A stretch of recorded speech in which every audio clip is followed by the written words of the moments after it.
கூட்டணியில் தாமக வரணும்னு பேசப்படுது சார். அது உண்மையா? அதில் உங்களுக்கு உடன்பாடு உண்மை சார்? அதாவது திமுகவை எதிர்க்கின்ற, திமுக மீண்டும் ஆட்சிக்கு வரக்கூடாது என்று எண்ணம் வைத்திருக்கின்ற அனைத்து கட்சிகளும் சக்திகளும் ஒன்று சேர வேண்டும் என்று மக்களுடைய விருப்பம் இது. கடந்த 5 ஆண்டு காலம் மிக மோசமான ஆட்சியை கொடுத்த திமுக மீண்டும் வரக்கூடாது என்று அனைத்து தரப்பு மக்களுடைய எண்ணம். அதே வேளையிலே அன்றாடும் கொலைகள், கொள்ளைகள், குறிப்பாக பெண்களுக்கு எதிரான பாலியல் வன்கொடுமைகள், குற்றங்கள் நாளுக்கு நாள் அதிகரித்துக் கொண்டிருக்கிறது. இந்த வேளையிலே அதை தடுக்க முயற்சி செய்யாமல் இருக்கின்ற ஒரு முதலமைச்சர் தினம் தினம் விளம்பர படங்களில் நடித்து கொண்டிருக்கின்றார். விளம்பரம் கொடுத்துக்கிட்டு விளம்பர படத்துல நடிச்சுக்கிட்டு இருக்கிறார், அவ்வளவுதான். அதாவது பெண்களை காப்பாற்ற, பெண்களுக்கு எதிரான குற்றங்களை தடுக்க வக்கில்லாத ஒரு ஆட்சி. இது ஒரு ஆட்சியா? இது மீண்டும் வரணுமா? இதுக்கு ஒரு முதலமைச்சரா? முதலமைச்சர் கீழ் இயங்குகின்ற காவல்துறை. இது மக்கள் மனதில் இப்போ தினம் பாலியல் வன்கொடுமைகள். இப்போ 2 நாளுக்கு முன்னாடி தூத்துக்குடியில ஒரு 12வது படிக்கின்ற ஒரு குழந்தை பாலியல் வன்கொடுமை செய்து கொலை. அதுக்கு முன்பு கிருஷ்ணகிரியில 2.5 வயது குழந்தை, கும்மிடிப்பூண்டியில 8 வயது குழந்தை, மதுராந்தகத்துல 15 வயது குழந்தை சிறுமி பாலியல் வன்கொடுமை. நேத்து மறுபடியும் கும்மிடிப்பூண்டி திருவள்ளூர் மாவட்டத்துல 12 வயது. இப்படி ஒவ்வொரு நாளும் இளம் குழந்தைகள், பெண்கள் அவங்களுக்கு எதிரான குற்றங்கள்லாம், அதாவது நினைச்சு பார்க்க முடியுது. இதெல்லாம் தமிழ்நாடா? தமிழ்நாட்டில் நம்ம வாழ்ந்துட்டு இருக்கோமா? தமிழ்நாடு பெண்களுக்கு மதிப்பு கொடுக்கின்ற ஒரு மண்.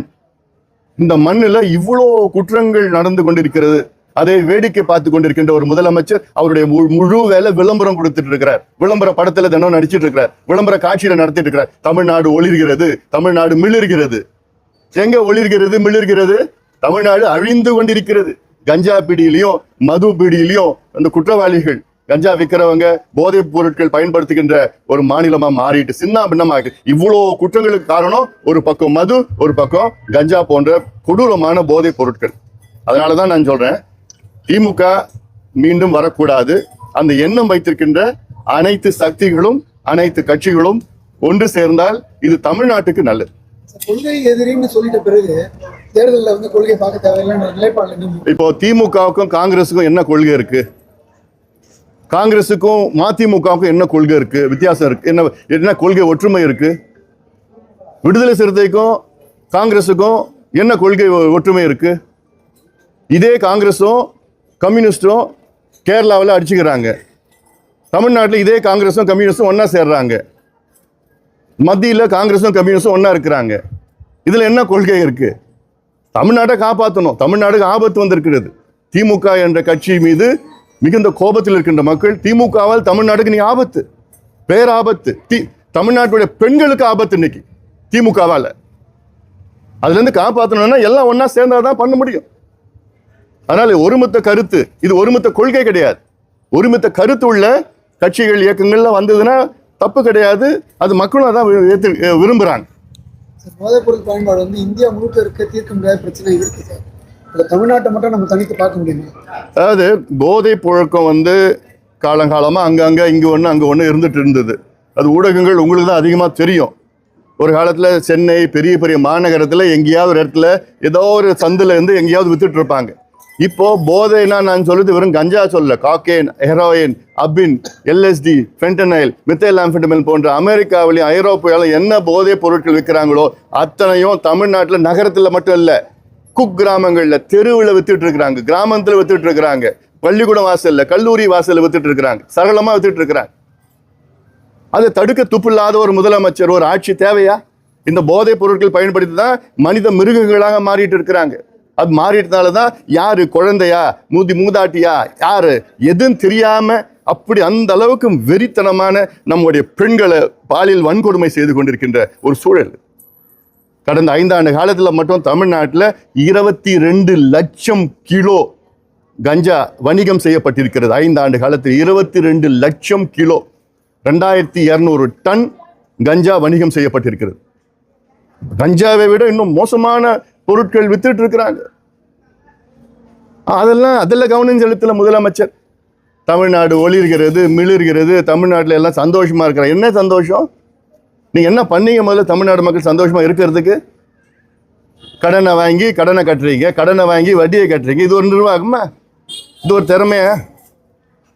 தினம் ஊழல், தினம் லஞ்சம், தினம் கொள்ளை அடிச்சிட்டு இருக்கிறாங்க.